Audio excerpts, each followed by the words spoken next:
¿Qué pasaría si te dijera que cada domingo en miles de iglesias se predican enseñanzas que contradicen directamente la palabra de Dios y nadie las cuestiona?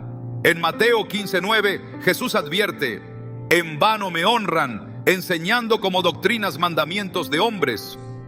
Esta declaración impactante nos revela que no todo lo que se predica desde un púlpito proviene del corazón de Dios. Hoy veremos cómo algunas de estas enseñanzas, aunque populares, distorsionan la verdad bíblica y desvían al pueblo del propósito divino.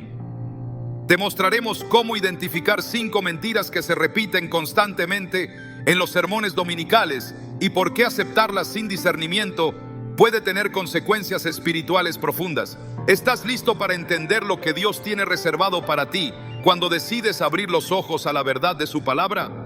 Durante años, una frase se ha repetido desde los púlpitos con aparente ternura, pero con una carga peligrosa escondida entre sus palabras: Dios quiere que seas feliz. A primera vista, suena hermoso, reconfortante, casi celestial. Pero cuando escarbamos debajo de esa envoltura agradable, nos encontramos con una de las distorsiones más peligrosas del verdadero mensaje del Evangelio. Esta afirmación ha reemplazado la cruz por la comodidad, la santidad por el placer, el propósito divino por el deseo humano. Y aunque nadie parece levantar la voz contra esta idea tan aceptada, la verdad permanece inalterable. Dios no nos llamó a una vida de felicidad superficial, sino a una vida de obediencia profunda. Jesús nunca prometió felicidad constante. Prometió persecución, tribulación y una carga que habría de ser llevada con entrega total. En Juan 16:33 Él dice: en el mundo tendréis aflicción, pero confiad, yo he vencido al mundo. Este pasaje no deja espacio para interpretaciones suaves o modernas. La vida cristiana no es un jardín de flores, es un camino angosto lleno de pruebas, moldeado por el fuego del carácter.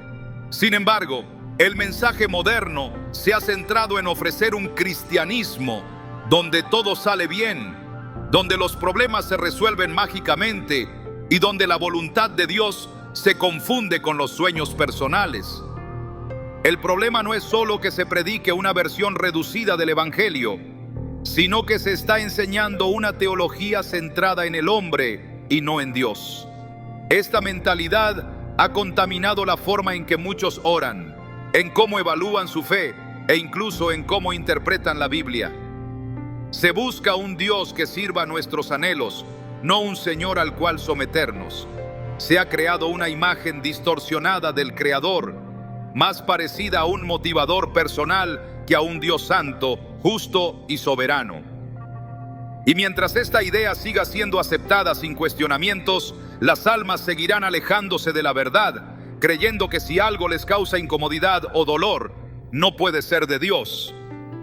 Pablo, un hombre entregado al Evangelio, experimentó de forma constante las consecuencias de vivir en obediencia a Cristo. En 2 Corintios 11, relata una lista de sufrimientos que incluyen azotes, cárceles, peligros, naufragios y hambre. Si la felicidad fuera la evidencia de estar en la voluntad de Dios, entonces Pablo habría sido uno de los hombres más alejados de ella. Pero fue todo lo contrario. Su vida fue una ofrenda constante, una prueba viva de que seguir a Cristo es abrazar la cruz cada día. Lucas 9:23 lo dice con claridad: si alguno quiere venir en pos de mí, niéguese a sí mismo, tome su cruz cada día y sígame. Esta no es una invitación a la felicidad temporal, sino a una vida de entrega absoluta. La mentira de Dios quiere que siempre seas feliz ha producido cristianos débiles que abandonan la fe al primer viento de dificultad. Personas que oran pidiendo puertas abiertas, pero que no están dispuestas a pasar por el proceso que esas puertas implican. Gente que confunde bendición con ausencia de lucha y que cuando la vida se torna difícil piensan que Dios los ha abandonado. Esta falsa doctrina ha desarmado espiritualmente a multitudes, privándolas de la verdad que fortalece, la verdad que consuela en medio del dolor, la verdad que sostiene en el valle de sombra y de muerte. No se trata de que Dios sea indiferente a nuestra alegría. Claro que Él se deleita cuando caminamos en gozo. Pero ese gozo no es un sentimiento volátil, es un fruto del Espíritu que permanece incluso en la tormenta. Filipenses 4:4 dice: regocijaos en el Señor siempre. Otra vez digo, regocijaos. Pablo escribió estas palabras desde la prisión. Su gozo no dependía de sus circunstancias, sino de su comunión con Dios. El mensaje bíblico no es Dios quiere que seas feliz, es Dios quiere que seas santo. Y la santidad muchas veces se forja en el crisol del sufrimiento. Miremos a Jesús. Su vida fue la expresión máxima de obediencia al Padre. Desde el inicio de su ministerio fue perseguido, incomprendido, rechazado. En el Getsemaní sudó gotas de sangre. En la cruz fue traspasado, escupido, desnudado. ¿Dónde estaba la felicidad en ese trayecto? No la había, pero había propósito, había redención, había obediencia. Hebreos 5:8 afirma: aunque era hijo, por lo que padeció, aprendió la obediencia. Si el Hijo de Dios aprendió obediencia por medio del sufrimiento, ¿por qué nosotros insistimos en que nuestra vida debe estar libre de dolor? La iglesia primitiva lo entendía. Ellos no predicaban mensajes de motivación emocional. Predicaban la cruz, el arrepentimiento, la necesidad urgente de reconciliación con Dios. En Hechos 5:41, después de ser azotados por predicar en el nombre de Jesús, los apóstoles salieron gozosos de la presencia del concilio, porque habían sido tenidos por dignos de padecer afrenta por causa del nombre. ¿Cómo es posible experimentar gozo en medio del castigo? Solo es posible cuando se vive desde una perspectiva eterna, cuando se entiende que nuestra vida no se mide por la comodidad, sino por el cumplimiento del propósito divino. Hoy, sin embargo, muchos acuden a la iglesia no para ser transformados, sino para ser entretenidos. Buscan mensajes suaves, música emocional y experiencias que les hagan sentir bien, aunque salgan igual de vacíos que como entraron. Jesús no prometió bienestar emocional, prometió vida eterna. Y esa vida eterna implica negarse a uno mismo, morir al pecado y vivir conforme a la voluntad del Padre. Romanos 12:1-2 nos exhorta: presentad vuestros cuerpos en sacrificio vivo, santo, agradable a Dios. No os conforméis a este siglo, sino transformaos por medio de la renovación de vuestro entendimiento. Este llamado no tiene nada que ver con la felicidad pasajera, tiene que ver con rendición total. Es importante entender que la felicidad que ofrece el mundo es temporal, efímera y condicionada. Depende de lo que tienes, de lo que sientes, de lo que logras. Pero el gozo que proviene de Dios nace del entendimiento de que somos hijos amados, redimidos y guiados por un propósito eterno. Isaías 43:2 declara: cuando pases por las aguas, yo estaré contigo, y si por los ríos, no te anegarán. Dios no dice que evitará que pasemos por las aguas. Él promete estar con nosotros en medio de ellas. Esta es la esencia del verdadero evangelio, la presencia de Dios en medio del dolor, no la ausencia del dolor. El engaño de un Dios que solo quiere hacernos felices ha anestesiado el corazón de muchos.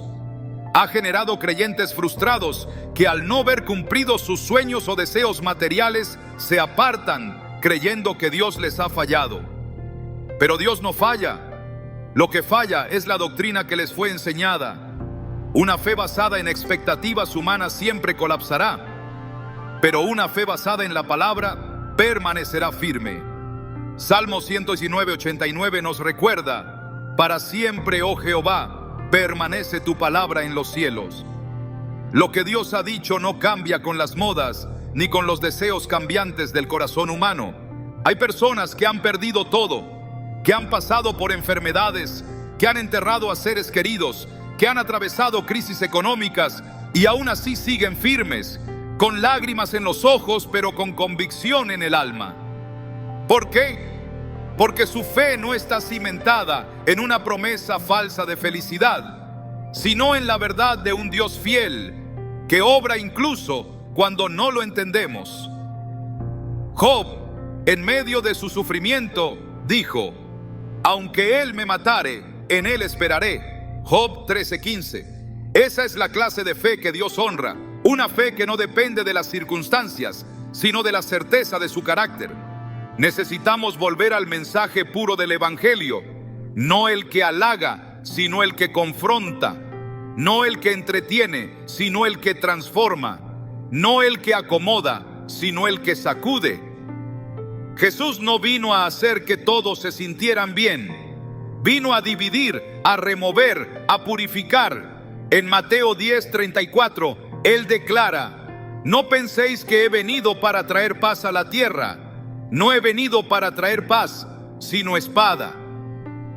Estas palabras nos obligan a revisar nuestras creencias, a preguntarnos si lo que creemos realmente proviene de Dios o de una versión diluida del cristianismo. El amor de Dios no se manifiesta solo cuando todo va bien. A veces se revela con mayor claridad en los momentos más oscuros, porque es allí donde descubrimos que Él es suficiente. Cuando todo falla, Él permanece. Cuando el mundo se desmorona, su palabra sigue en pie. 2 Corintios 4:17 nos recuerda que esta leve tribulación momentánea produce en nosotros un cada vez más excelente y eterno peso de gloria. El sufrimiento no es una interrupción del plan de Dios, es parte del plan, un plan que no busca hacernos cómodos, sino santos. No podemos seguir predicando que Dios es un genio de lámpara que existe para cumplir nuestros deseos. Debemos proclamar que Él es el Señor soberano, digno de obediencia y reverencia. Debemos recordar que el camino a la vida eterna está marcado por la renuncia, la perseverancia y la fe inquebrantable. Si seguimos alimentando una fe emocional sin raíces profundas, seguiremos perdiendo generaciones enteras que abandonan la fe al primer tropiezo. El cristianismo auténtico no se mide por cuán feliz eres, sino por cuánto te pareces a Cristo. Y Cristo fue varón de dolores, experimentado en quebranto. Su vida fue un constante dar, un constante servir, un constante amar hasta el final. Si queremos seguirle, debemos estar dispuestos a caminar por donde Él caminó. Y eso muchas veces implica dejar atrás nuestros deseos para abrazar su voluntad. Hoy más que nunca necesitamos una iglesia que predique la verdad, aunque incomode. Una iglesia que alce su voz no para complacer al oyente, sino para agradar al Creador. Una iglesia que no tema decir que la felicidad no es el objetivo final, sino la santidad. Porque solo cuando vivimos para agradar a Dios, encontramos el verdadero gozo, ese que no depende de lo externo, sino que brota de una relación íntima con el Padre. Cristo no murió para que tengamos una vida fácil, murió para que tengamos vida eterna. Y esa vida comienza aquí, en medio de nuestras luchas, cuando decidimos tomar la cruz y seguirle. Porque en ese camino, aunque duro, se encuentra el verdadero descanso del alma. No un descanso artificial basado en emociones, sino un descanso profundo basado en la certeza de que estamos caminando de la mano del Dios verdadero. ¿Realmente estamos dispuestos a vivir esa verdad? Uno de los engaños más sutiles y peligrosos que se han infiltrado en la predicación moderna es la idea de que a Dios no le importa tu manera de vivir, porque su amor todo lo cubre, todo lo tolera y todo lo justifica. Este pensamiento, aunque envuelto en un lenguaje aparentemente compasivo y reconfortante, es una distorsión que anula la esencia del arrepentimiento y convierte la gracia en una excusa para seguir pecando. Bajo este falso evangelio, la santidad se vuelve opcional, la obediencia se vuelve anticuada y el pecado deja de ser pecado para convertirse en una debilidad humana comprensible. Pero la Escritura no respalda esa idea. La palabra de Dios es clara y directa. No se puede amar a Dios y seguir viviendo en rebelión contra su voluntad. El problema con esta mentira es que comienza con una verdad parcial. Dios es amor. Nadie puede negar esa afirmación porque está escrita en 1 Juan 4:8. Sin embargo, cuando ese amor se presenta de manera aislada, sin su santidad, sin su justicia y sin su llamado a la transformación, deja de ser el amor bíblico y se convierte en una caricatura emocional que no salva, no corrige y no transforma. Dios no es un observador pasivo de nuestras decisiones. Él no mira nuestro pecado con indiferencia. Al contrario, la Escritura nos enseña que sin santidad nadie verá al Señor. Hebreos 12:14. Eso significa que no importa cuántas veces alguien repita que Dios lo entiende, si no hay un cambio de vida verdadero, no hay comunión con Dios. Jesús no vino a decirnos todo está bien, sigan como están. Su primer mensaje público fue: arrepiéntanse, porque el reino de los cielos se ha acercado. Mateo 4:17. El arrepentimiento no es una sugerencia emocional. Es un llamado urgente a volvernos de nuestro camino hacia el de Dios. Y para que exista arrepentimiento genuino, tiene que haber primero una confrontación con la verdad. La gracia no ignora el pecado, lo enfrenta y lo destruye. El amor de Dios no es permisivo, es redentor. Y redimir implica rescatar del pecado, no justificarlo.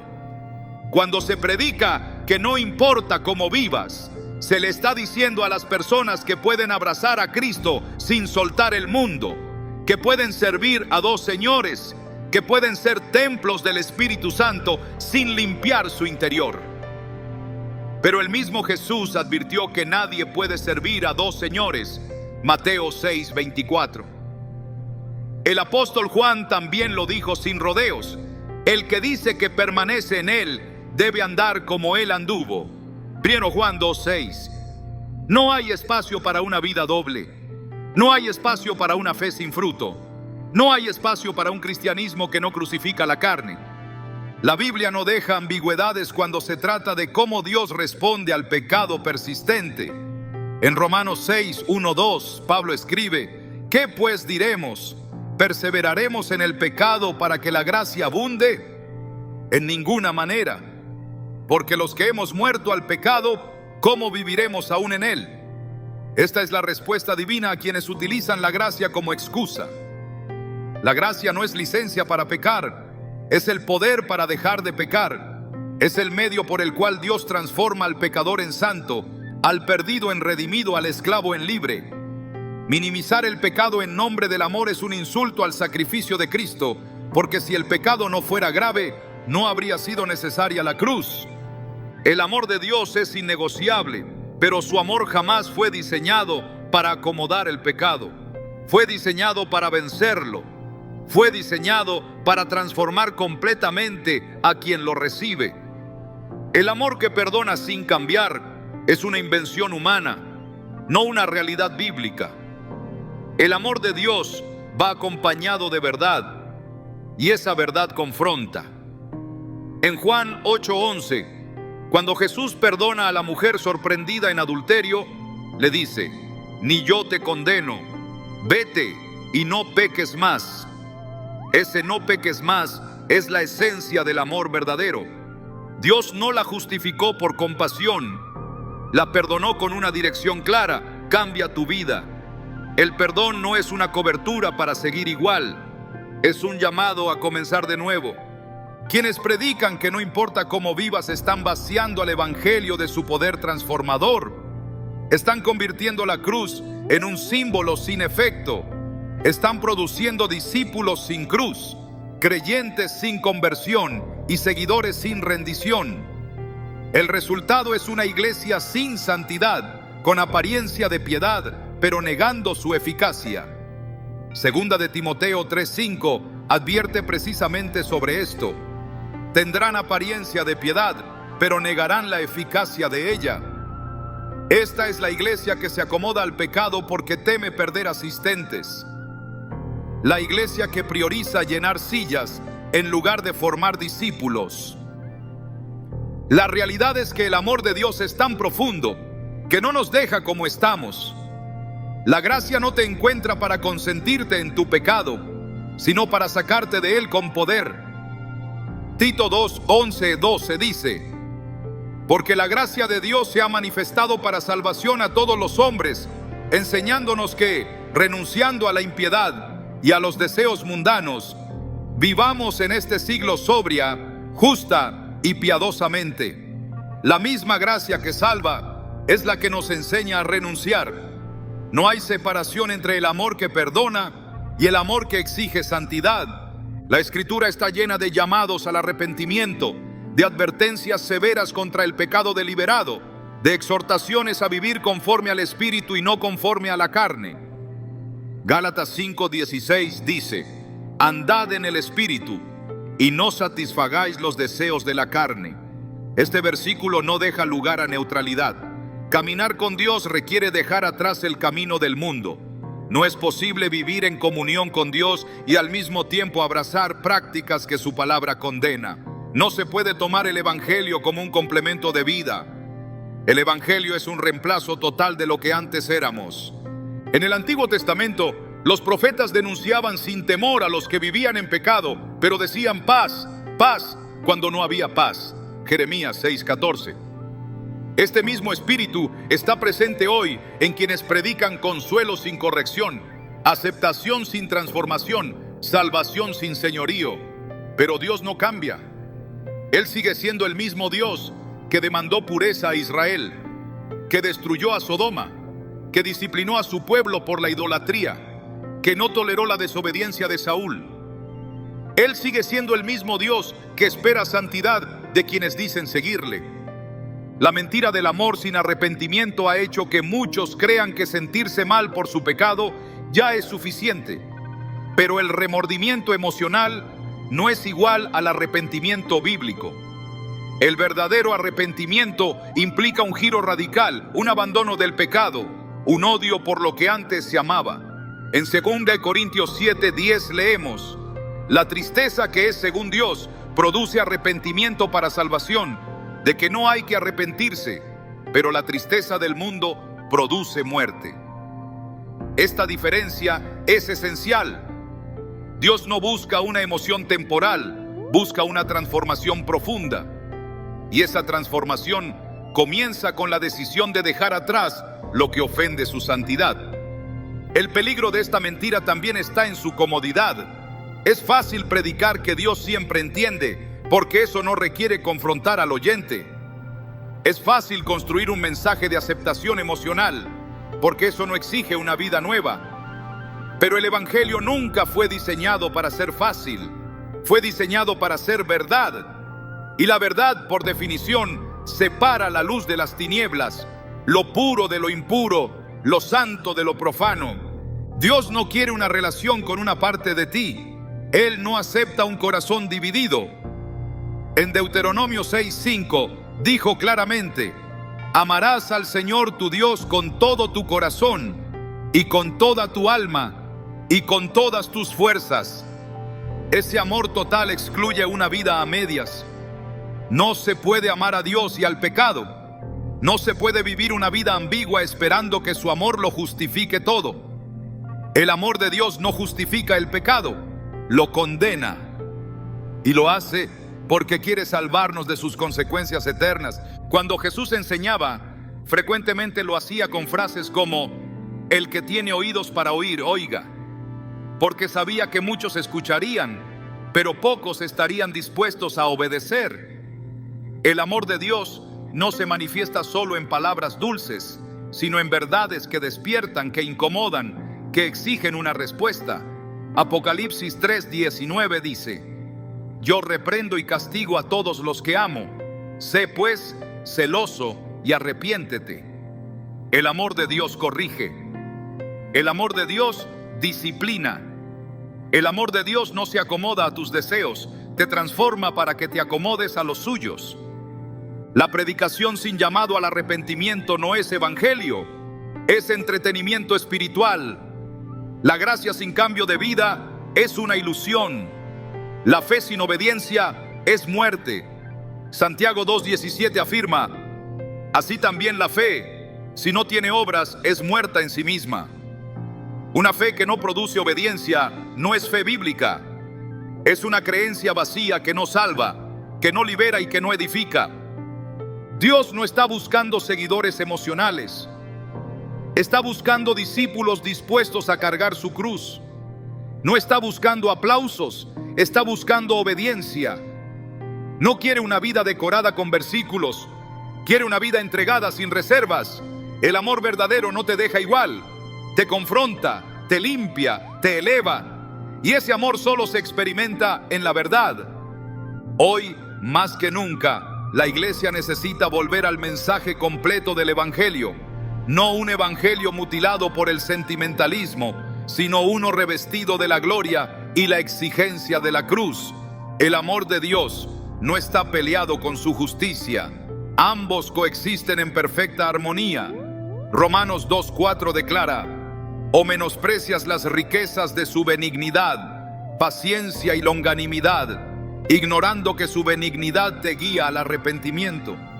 La bondad de Dios no es para excusar tu pecado, es para impulsarte a dejarlo atrás. El que verdaderamente ha conocido a Cristo no puede seguir viviendo igual, no porque se esfuerce en cambiar para merecer su amor, sino porque su amor lo transforma desde dentro. El nuevo nacimiento no es simbólico, es real, es radical, es evidente. Segunda de Corintios 5:17 resume esta verdad de forma categórica. De modo que si alguno está en Cristo, nueva criatura es. Las cosas viejas pasaron, he aquí todas son hechas nuevas. Nada de esto se puede lograr si seguimos alimentando la mentira de que Dios simplemente entiende cómo vivimos. Él no vino a comprendernos, vino a salvarnos, vino a romper cadenas, vino a restaurar lo que estaba destruido. Y para que esa restauración ocurra, tiene que haber arrepentimiento genuino, obediencia decidida y un amor por la verdad más grande que nuestro amor por la comodidad. Solo así experimentaremos el verdadero poder del Evangelio. Una de las distorsiones más profundas que han contaminado la predicación actual es la creencia de que basta con declarar algo con la boca para que se materialice automáticamente, como si la fe fuera una fórmula mágica que puede obligar a Dios a ejecutar nuestros deseos.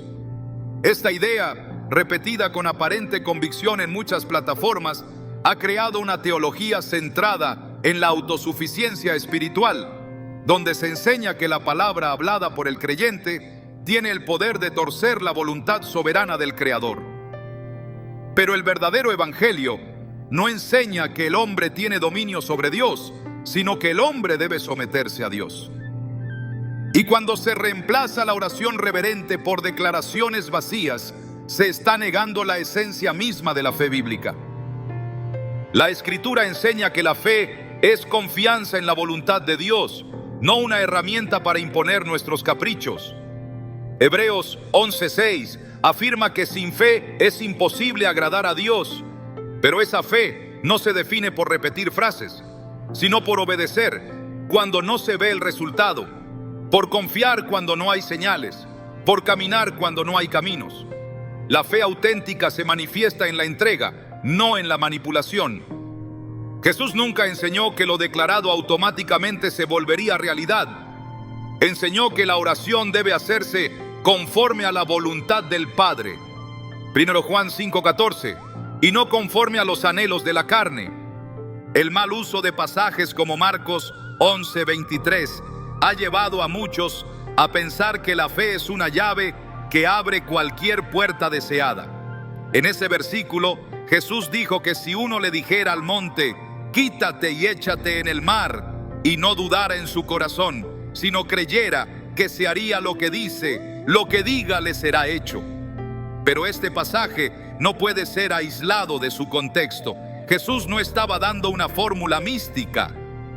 Estaba ilustrando la potencia de una fe que se alinea con el corazón de Dios. La fe genuina no nace del deseo humano, nace del Espíritu. Y cuando lo que se declara no viene del Espíritu, no tiene autoridad ni sustancia espiritual. Puede sonar bien, puede emocionar, puede llenar auditorios, pero no mueve el cielo. La verdadera autoridad en el reino no se basa en cuántas veces se repite una frase, sino en cuánto se está sometido a la voluntad del Padre. Jesús mismo, siendo el Hijo eterno, no usó su autoridad para imponer su deseo en Getsemaní. Él dijo: Padre, si es posible, pase de mí esta copa, pero no sea como yo quiero, sino como tú. Mateo 26:39. Esta es la expresión máxima de la fe, reconocer que la voluntad de Dios es superior a la nuestra y que incluso cuando nos duele, lo mejor que podemos hacer es rendirnos. Lo que hoy se predica como fe, muchas veces no es más que una cobertura para la ambición humana, disfrazada de espiritualidad. En Santiago 4:3 se nos confronta con esta verdad: pedís y no recibís, porque pedís mal para gastar en vuestros deleites. La fe que busca consumo personal no es fe, es codicia. La fe que exige a Dios no es fe, es manipulación. La fe que se basa en decretar resultados materiales no es una expresión de confianza, sino una declaración de independencia. Dios no es un ejecutor de nuestros planes. Él es el autor del único plan que realmente importa, y nuestra oración debe alinearse a ese plan, no pretender rediseñarlo. El Evangelio nunca fue diseñado para que el hombre lo adaptara a sus deseos. Fue revelado para que el hombre adaptara su vida a Dios. Cuando se enseña que declarar prosperidad, salud o éxito garantiza su manifestación, se está sembrando una semilla de frustración inevitable, porque no todo lo que el creyente desea le será concedido, y cuando eso ocurre, si su fe se basa en declaraciones y no en obediencia, su fe se quebranta. Romanos 10:17 dice que la fe viene por el oír y el oír por la palabra de Dios. No dice que la fe viene por el repetir ni por el decretar. La fuente de la fe es la revelación divina, no la imaginación humana. Esta mentalidad declarativa ha sustituido el clamor por control, la oración por exigencia, la espera por inmediatez. Se ha perdido el sentido de reverencia ante la majestad de Dios. Se han llenado los labios de fórmulas, mientras el corazón permanece vacío de sumisión. El Salmo 37:4 dice: deleítate a sí mismo en Jehová, y Él te concederá las peticiones de tu corazón. Pero el deleite genuino en Dios transforma el corazón, purifica el deseo, alinea la petición. No se trata de usar a Dios para conseguir lo que se quiere. Se trata de conocerle tan profundamente que lo que uno quiere es lo que Él quiere. Jesús no vino a enseñar decretos, vino a modelar su misión. Sus discípulos no cambiaron el mundo con frases repetitivas, sino con vidas rendidas. Fueron perseguidos, encarcelados, asesinados, no porque declaraban victoria material, sino porque predicaban la verdad sin reservas. En Hechos 4:29, ante la amenaza de persecución, la iglesia no oró pidiendo comodidad, oró pidiendo valentía. No decretaron puertas abiertas, pidieron que se hiciera la voluntad de Dios sin importar el precio. Esa es la verdadera fe. Una fe que no condiciona su obediencia al resultado visible. Una fe que obedece aunque no entienda. Una fe que sigue aunque duela. Muchos han sido enseñados a confesar lo que quieren, como si esa confesión obligara al cielo a responder. Pero Proverbios 19:21 dice: muchos pensamientos hay en el corazón del hombre, mas el consejo de Jehová permanecerá. Es posible declarar toda una vida sin ver resultados, si aquello que se declara no está en el consejo eterno de Dios. El poder de la palabra hablada no radica en la cantidad de veces que se repite, sino en la fuente de la cual proviene. Cuando Dios habla se cumple, cuando el hombre habla fuera de su voluntad se frustra. Este tipo de enseñanza también ha trivializado la cruz. Ha convertido el sufrimiento en algo que debe ser evitado a toda costa, cuando en realidad el sufrimiento ha sido desde el principio parte esencial del caminar cristiano. Filipenses 1:29 lo afirma: porque a vosotros os es concedido a causa de Cristo, no solo que creáis en Él, sino también que padezcáis por Él. No se trata de buscar el dolor, pero sí de entender que muchas veces el plan de Dios incluye procesos difíciles que no pueden ser evitados con declaraciones humanas. Quien ha comprendido esto no busca cambiar las circunstancias, busca ser transformado en ellas. El problema con esta doctrina es que presenta una imagen incompleta de Dios. Enseña que Dios existe para servir, no para ser servido, que Dios reacciona a la voz del hombre en lugar de que el hombre responda a la voz de Dios. Esta inversión de los roles es profundamente antibíblica. Desde el principio, Dios ha sido quien llama, quien dirige, quien corrige, quien ordena. El creyente es quien debe oír, obedecer, someterse y confiar. En Isaías 55, 8, 9, el Señor declara: porque mis pensamientos no son vuestros pensamientos, ni vuestros caminos mis caminos. Como son más altos los cielos que la tierra, así son mis caminos más altos que vuestros caminos.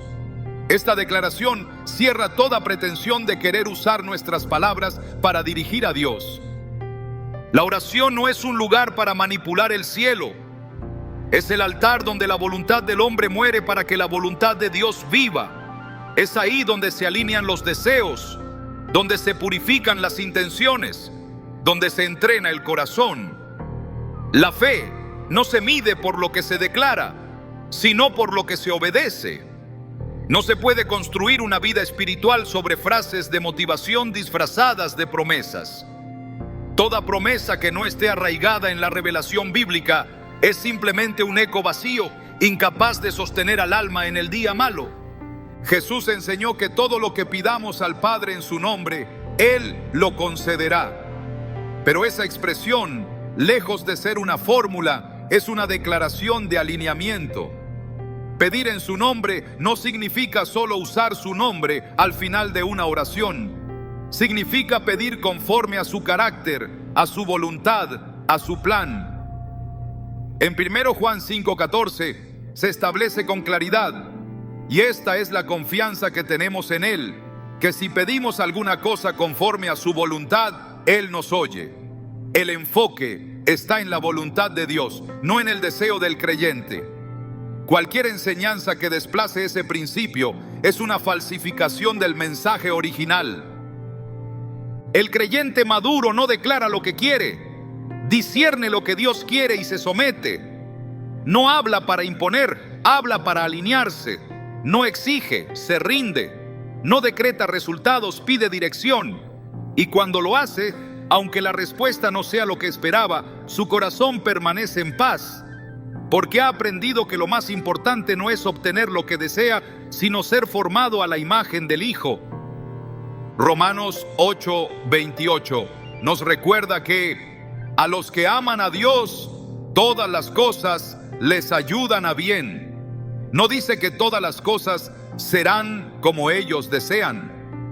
Dice que todas las cosas, aun las difíciles, aun las que no fueron declaradas, aun las que no fueron esperadas, contribuirán al propósito divino. Esa es la seguridad del que camina por fe, que incluso cuando su boca calla, su obediencia habla más fuerte. La palabra de Dios no necesita adornos modernos ni fórmulas humanas para ser efectiva. Su verdad es suficiente. Su poder es eterno. Su dirección es clara.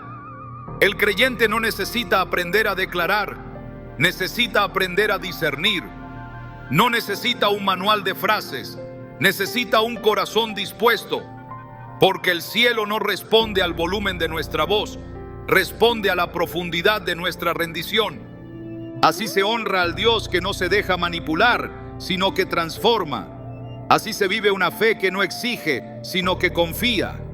Así se deja atrás una mentira disfrazada de espiritualidad para abrazar la verdad que libera, que corrige y que salva. Una de las mentiras más cómodas, más celebradas y más peligrosas que se repiten cada domingo en muchos púlpitos es la afirmación de que Dios no juzga a nadie.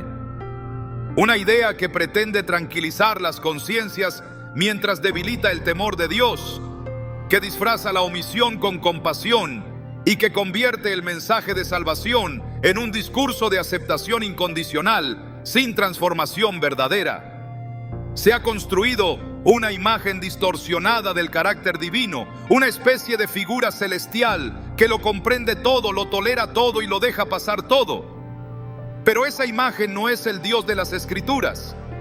Es una invención humanista que busca comodidad en lugar de confrontación, alivio en lugar de santificación, silencio en lugar de verdad. Desde los primeros versículos de la Biblia, Dios se presenta como un juez justo, un juez que distingue entre la luz y las tinieblas, entre lo puro y lo impuro, entre la obediencia y la rebelión. No es posible leer la palabra sin encontrar en cada página la expresión de su santidad. La Escritura no intenta ocultarlo, lo grita desde Génesis hasta Apocalipsis. Dios juzga, y no solo lo ha hecho en el pasado, lo hace ahora y lo hará al final de los tiempos. Romanos 14, 10, 12 lo confirma con absoluta claridad, porque todos compareceremos ante el tribunal de Cristo, de manera que cada uno de nosotros dará a Dios cuenta de sí. Negar esta realidad es como intentar tapar el sol con un velo de palabras suaves. No hay misericordia sin justicia, no hay redención sin juicio. El Evangelio no comienza con una sonrisa, comienza con una confrontación.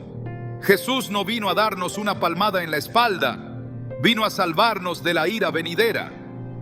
En Juan 3:36 está escrito: el que cree en el Hijo tiene vida eterna, pero el que rehúsa creer en el Hijo no verá la vida, sino que la ira de Dios está sobre él. Esta no es una metáfora, es una advertencia. Es un eco directo del corazón de Dios que nos recuerda que su amor no elimina su justicia, la complementa. El juicio de Dios no es un capricho, es una manifestación inevitable de su carácter. Porque Él es santo, no puede ignorar el pecado. Porque Él es justo, no puede aprobar la maldad. Porque Él es luz, no puede mezclarse con las tinieblas. Salmo 9:8 lo proclama con fuerza: Él juzgará al mundo con justicia y a los pueblos con rectitud. Este juicio no es una amenaza vacía ni un símbolo decorativo. Es una realidad establecida desde la eternidad. Una certeza espiritual que ningún mensaje contemporáneo puede suavizar sin perder fidelidad a la verdad. Quienes enseñan que Dios no juzga, lo hacen bajo el disfraz del amor. Dicen que hablar de juicio aleja a las personas, que mencionar el castigo eterno hiere la sensibilidad moderna, que advertir sobre el infierno ya no tiene cabida en el siglo XXI. Pero el mensaje de Jesús fue precisamente ese: un llamado urgente al arrepentimiento, porque el juicio es inminente. En Lucas 13:3, Él declara sin rodeos: si no os arrepentís, todos pereceréis igualmente. Y lo repite, como si supiera que el corazón humano tendería a ignorarlo. Si Jesús, lleno de gracia y verdad, no temió hablar del juicio, ¿cómo es posible que muchos hoy lo oculten como si fuera un error de interpretación? El juicio de Dios no es una idea secundaria, es el escenario donde se revela la magnitud de su misericordia. Porque solo quien comprende la profundidad de su culpa puede apreciar el valor del perdón. Si se elimina el juicio, se vacía la cruz de su poder. Si no hay condena, no hay necesidad de redención. Si Dios no juzga, entonces Cristo murió en vano. Hebreos 9:27 establece un principio inquebrantable. Está establecido para los hombres que mueran una sola vez y después de esto el juicio. Este juicio no es simbólico, no es una evaluación emocional ni una ceremonia figurativa. Es una realidad espiritual que aguarda a cada ser humano, sin excepción, sin demora, sin error. Hay quienes confunden la paciencia de Dios con permisividad, pero la paciencia divina no es señal de debilidad, es una oportunidad de salvación. Segunda de Pedro 3:9 explica esta verdad con precisión. El Señor no retarda su promesa, según algunos la tienen por tardanza, sino que es paciente, no queriendo que ninguno perezca, sino que todos procedan al arrepentimiento. La paciencia no elimina el juicio, lo pospone con propósito, pero llegará. Y cuando llegue, ningún argumento emocional, ninguna excusa doctrinal, ninguna frase moderna podrá evitarlo. Será justo, será definitivo, será eterno. La Biblia está saturada de episodios donde Dios ejecuta su juicio, no como una reacción impulsiva, sino como una respuesta justa a la desobediencia persistente. El diluvio en tiempos de Noé, el fuego sobre Sodoma y Gomorra, las plagas sobre Egipto, la destrucción de Jerusalén. Cada uno de estos eventos fue precedido por advertencias, por llamados al arrepentimiento, por oportunidades de rectificar. Pero el juicio llegó, no porque Dios falló, sino porque los hombres rechazaron su gracia, y así será también en los días venideros. Apocalipsis 20, 12, 13 describe una escena que aún está por cumplirse. Y vi a los muertos, grandes y pequeños, de pie ante Dios, y fueron juzgados cada uno según sus obras. Negar esta verdad no la borra, ignorarla no la anula, silenciarla no la debilita. Dios juzgará, no porque sea severo, sino porque es justo. Juzgará, no porque quiera destruir, sino porque quiere purificar.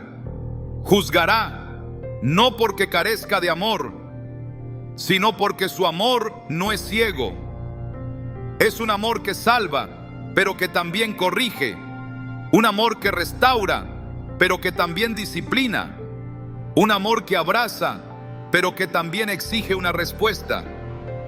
El evangelio sin juicio es un evangelio sin cruz, porque la cruz es el lugar donde el juicio de Dios y su amor se encontraron, donde la santidad divina exigió justicia y el Hijo la satisfizo con su sangre. Romanos 3:25 nos recuerda que Dios exhibió a Cristo como propiciación para manifestar su justicia. No fue solo un acto de compasión, fue una demostración de que el pecado no queda impune. El precio fue pagado, no ignorado, no olvidado, pagado con sangre. Si el juicio no existiera, el sacrificio de Jesús no tendría sentido. El creyente no debe temer al juicio si ha sido cubierto por la sangre del Cordero, pero sí debe vivir con la conciencia de que su vida será examinada. Segunda de Corintios 5:10 lo declara con solemnidad: porque es necesario que todos nosotros comparezcamos ante el tribunal de Cristo, para que cada uno reciba según lo que haya hecho mientras estaba en el cuerpo, sea bueno o sea malo. No se trata de vivir bajo terror, sino bajo reverencia. No se trata de angustia, sino de responsabilidad espiritual. El temor de Dios no paraliza, purifica, no oprime, ordena, no aplasta, guía. Muchos han cambiado el mensaje por conveniencia. Han preferido edificar comunidades cómodas que congregaciones santas. Han sustituido el fuego del altar por la tibieza del aplauso. Han intercambiado la palabra viva por discursos agradables. Pero el día vendrá, y ese día no atenderá a agendas humanas. Solo la verdad prevalecerá. Solo la obediencia será recompensada. Solo lo que se edificó sobre la roca resistirá. Y esa roca es Cristo. Y Cristo no solo es Salvador, también es juez. No se puede seguir ignorando el peso eterno del juicio venidero. No se puede seguir predicando un Dios parcial, recortado, domesticado. La iglesia no fue llamada a suavizar el carácter de Dios, sino a proclamarlo en su plenitud. No fue enviada para entretener, sino para preparar. No fue ungida para callar, sino para anunciar. El mensaje debe volver a arder. La urgencia debe regresar. El temor reverente debe ser restaurado. Porque solo cuando se predica el juicio, el alma busca redención. Solo cuando se reconoce la culpa, la cruz se vuelve refugio. Solo cuando se entiende la eternidad, la vida cobra sentido. Jesús habló más del infierno que del cielo, no porque deseara condenar, sino porque deseaba salvar. Mateo 10:28 es una advertencia directa. No temáis a los que matan el cuerpo, mas el alma no pueden matar. temed más bien a aquel que puede destruir el alma y el cuerpo en el infierno. Esta advertencia no está sujeta a interpretación emocional. Es una declaración clara de que el juicio es real, que el infierno no es una figura retórica, que el destino eterno depende de nuestra respuesta al llamado divino. Volver a predicar el juicio no es volver al temor, es volver a la verdad. No es crear pánico, es restaurar discernimiento. No es generar culpa, es despertar conciencia. Porque solo una iglesia consciente del juicio predicará con pasión. Solo una iglesia que recuerda el tribunal vivirá con pureza. Solo una iglesia que no ha olvidado el infierno se esforzará por llevar almas al cielo. Es hora de que el mensaje completo vuelva a ser proclamado, no uno recortado por preferencias, sino uno sostenido por la verdad. El Dios que juzga es el mismo que salva. El Dios que disciplina es el mismo que abraza. El Dios que exige es el mismo que da. Pero Él no puede ser reducido a una versión cómoda. Su carácter no se acomoda al consenso humano. Su palabra no cambia con la cultura. Su juicio no será negociado. Él es el mismo ayer, hoy y por los siglos. Y delante de Él toda rodilla se doblará. Uno de los errores más persistentes que han sido pronunciados con firmeza desde muchos púlpitos es la idea de que el sufrimiento siempre es consecuencia directa del pecado. Se afirma con convicción que si alguien atraviesa una enfermedad, una crisis financiera o una pérdida dolorosa, es porque ha fallado delante de Dios. Pero esta no es una enseñanza del Evangelio, es una distorsión peligrosa que no solo daña la fe, sino que desacredita el carácter del Padre. El sufrimiento no siempre es un castigo. En muchos casos es un proceso de formación, un acto de gracia, una etapa necesaria para la madurez espiritual. La Escritura está llena de siervos fieles que sufrieron profundamente sin haber pecado. Job es el ejemplo más claro. Era un hombre recto, temeroso de Dios, apartado del mal, y sin embargo perdió todo en un solo día. ¿Por pecado? No. El mismo Dios dio testimonio de su integridad. Aún así, sus amigos lo acusaron falsamente de ocultar alguna maldad, repitiendo la misma mentira que hoy muchos siguen creyendo. Pero al final Dios reprendió a esos hombres por no haber hablado lo correcto. El sufrimiento de Job no fue un castigo, fue un escenario para revelar la fidelidad, la soberanía y la gloria de Dios. Jesús mismo vivió un dolor profundo. Fue despreciado, azotado, traicionado y crucificado. No por su pecado, sino por los nuestros. Isaías 53:3-5 lo describe como varón de dolores, experimentado en quebranto, y afirma que por su herida fuimos nosotros curados. Si el sufrimiento fuera señal automática de pecado, ¿cómo explicaríamos la vida del Salvador? El sufrimiento no siempre es el resultado del error. A veces es el camino que Dios usa para afinar nuestro carácter, para purificarnos, para acercarnos más a Él. Romanos 5:3-4 nos enseña que nos gloriamos en las tribulaciones, sabiendo que la tribulación produce paciencia, y la paciencia prueba, y la prueba esperanza. Esta secuencia revela el propósito divino detrás del dolor. No es una cadena de castigo, es una forja espiritual.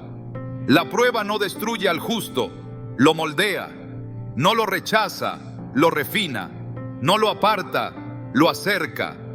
Aceptar esta verdad nos libera del juicio erróneo y nos lleva a confiar en que Dios está presente aun cuando todo parece oscuro.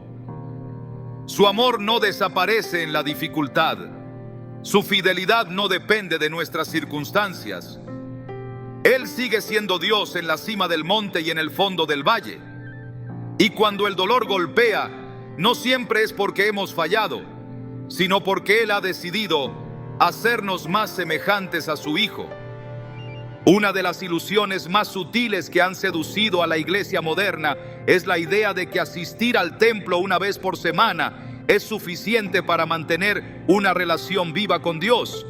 Se ha promovido una fe domesticada, reducida a una silla ocupada durante 1 hora los domingos, como si la comunión con el Padre dependiera de una rutina religiosa y no de una entrega diaria.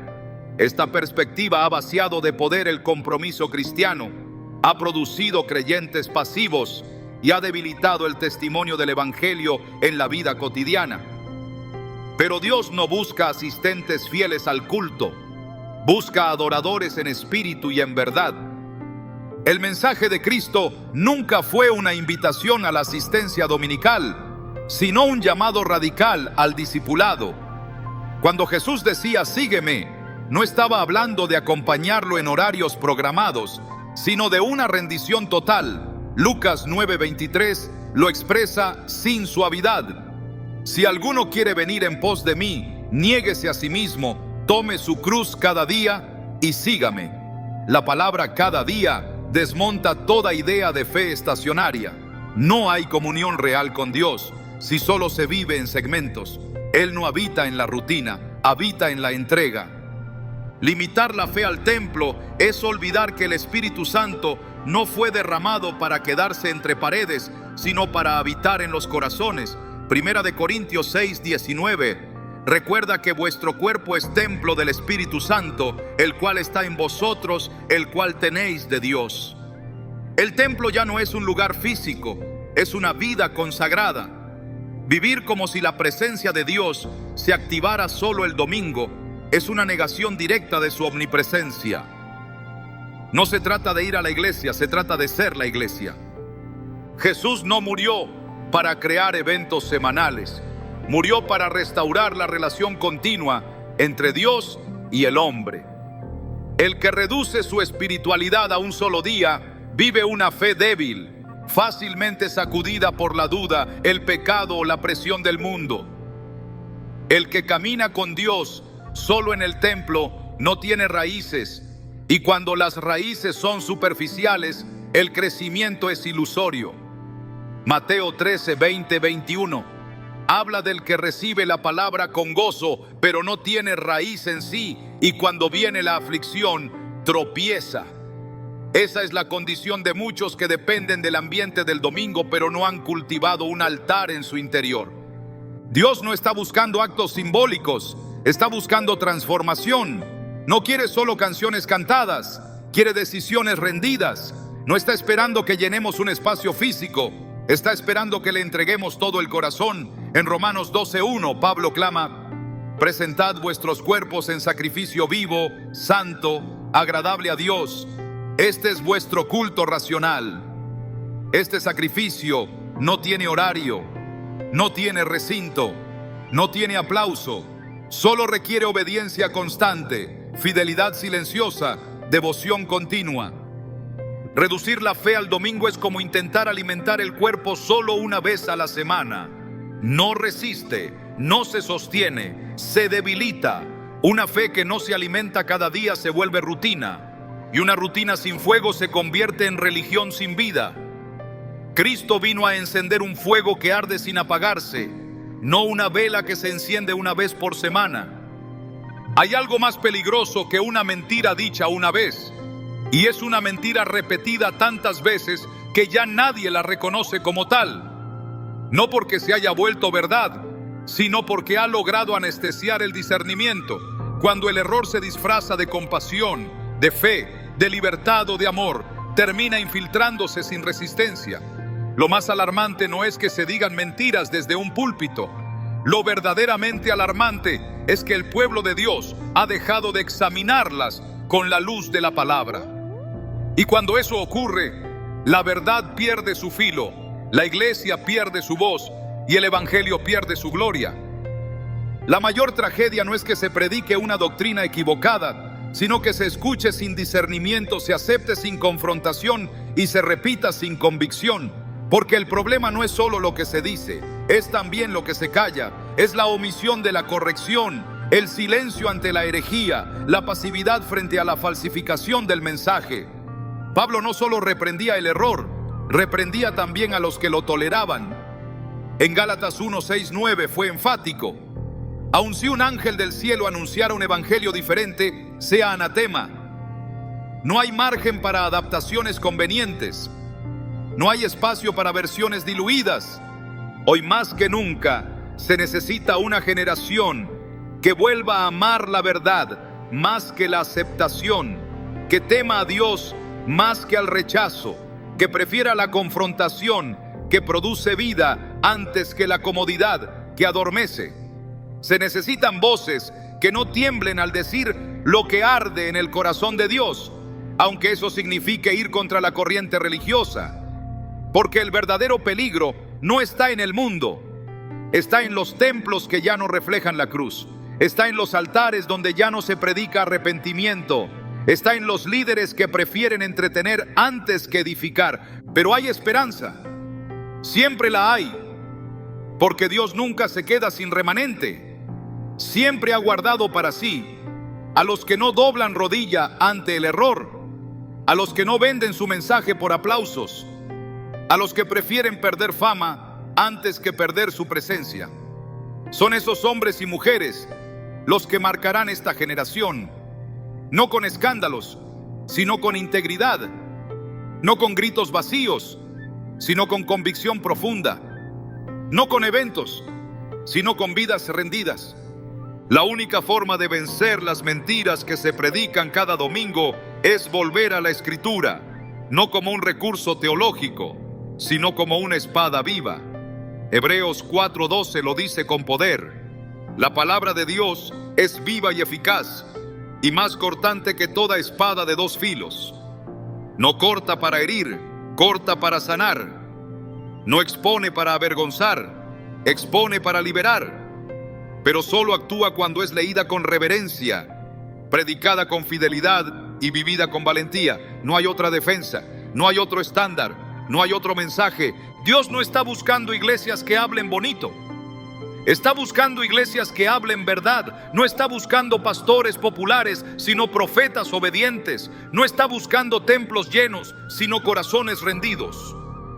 Y ese llamado no es para unos pocos, es para todos los que han sido alcanzados por la gracia. Porque todo aquel que ha recibido la verdad tiene la responsabilidad de protegerla, vivirla y proclamarla. Hoy, el desafío no es solo identificar las mentiras que se han predicado, es levantarse como portadores de la verdad que las desarma, no para pelear con hombres, sino para resistir al engaño espiritual que quiere adormecer al pueblo de Dios. No para tener la razón, sino para ser instrumentos de restauración, porque solo cuando la verdad vuelve a ocupar el centro, la gloria de Dios vuelve a descender con poder. La mentira puede haberse repetido, pero la verdad no ha cambiado. Sigue siendo tan poderosa, tan santa y tan necesaria como siempre. Y sigue esperando que alguien la proclame, sin temor, sin concesiones, sin ataduras. ¿Estás dispuesto a ser esa voz? Porque lo que el mundo necesita no es una iglesia que lo imite, es una iglesia que lo sacuda.